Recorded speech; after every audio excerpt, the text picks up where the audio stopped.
আজকে এক অভিভাবক কাঁদতেছে, কয় যে হুজুর আর মাত্র 2 পারা কোরআন শরীফ পড়া বাকি। ছেলেটা কাইন্ডা বলতেছে আর মাত্র 2 পারা, কিন্তু এই পরিমাণ মোবাইল আসক্ত হয়ে গেছে, এখন আর সে পড়বে না।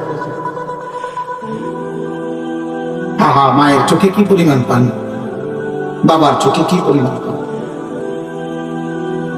একটা একটা ছেলে, বড় ভাই যারা এক ওয়াক্ত নামাজ পড়ো না, এই তোমার মায়ের স্বপ্নের প্রতিদান। সারা রাত সারা দিন যারা নারী ছবি অস্থির দৃশ্য দেখো, প্রিয় ভাই বলো, মায়ের 2 বছর যে দুধ পান করাইছে, বুকের দুধ, সে মায়ের বদলা দিল এটা এই নর্তকী দেখে? 9 মাসের গর্ভের বদলা দিল এটা? এই ছিল মায়ের স্বপ্ন। কল্পনা করে কোন মা তার কোলের বাচ্চাটাকে নিয়ে, এই স্বপ্ন ছিল যে আমার ছেলেটা 14 বছর 16 বছরে মোবাইল দেখবে, নর্তকী দেখবে, উলঙ্গ ছবি দেখবে, জেনা ব্যভিচারের দৃশ্য দেখবে, আল্লাহকে একটা সেজদাও দিবে না, 365 দিনে খোদার 1 বছরে কোনোদিন ফজরের নামাজ পড়বে না। এই ছিল বাবার স্বপ্ন। কথা বলেন, এই ছিল মায়ের স্বপ্ন। এই জন্য কারো যদি দিল লাগে, একজনেরও যদি অনুভূতি জাগে, তাহলে এটা মনে রাখতে হবে, আমরা কিন্তু আমাদের সামনের চলার পথ কবর আমরা কিন্তু ঠেকাইতে পারবো, এটা থামানোর সুযোগ নাই। বাপ, মৃত্যু আসবেই, কবর আসবেই, আযাব আসবেই। কোরআনুল কারীমে আল্লাহ বলছেন,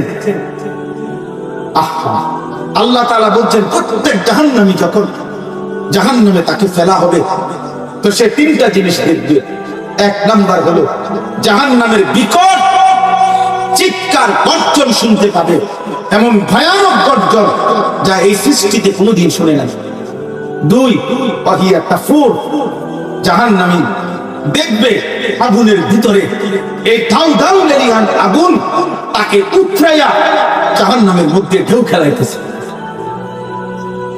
3 নাম্বার, তাকাদু তামাইয়াজু মিনাল গায়জ, আল্লাহ বলে মানুষ যেমন কথায় বলে রাগে গুসায় ফেটে যাচ্ছে, আল্লাহ তাআলা বলেন জাহান্নামে ফেলা হবে নাফরমানকে।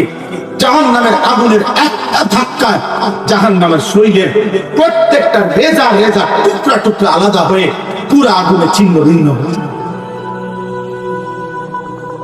আবার জ্বলবে, আবার আযাব। তাদউ মান আদবারা ওয়া তাওয়াল্লা ওয়া জামাআ ফাআওয়া। আল্লাহ তাআলা বলে জাহান্নামের আগুন প্রত্যেক নাফরমান হাসরের ময়দানে এদিক সেদিক ছুটতে চাইবে। আল্লাহ তাআলা বলেন আগুন ডেকে ডেকে, আগুন নিজে ডাইকা প্রতিটা পাপী নাফরমান মুশরিক বেঈমানকে টেনে আগুনের ভিতরে ঢুকায়। এটা কোরআন শরীফের আয়াত।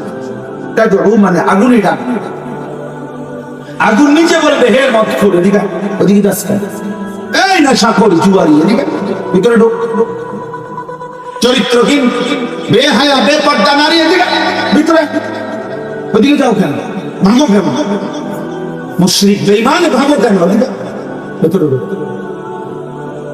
আল্লাহ আমাকে মাফ করে দিন। আমার ভাই, এবার আমি শুধু আয়াতের তর্জমা বলি।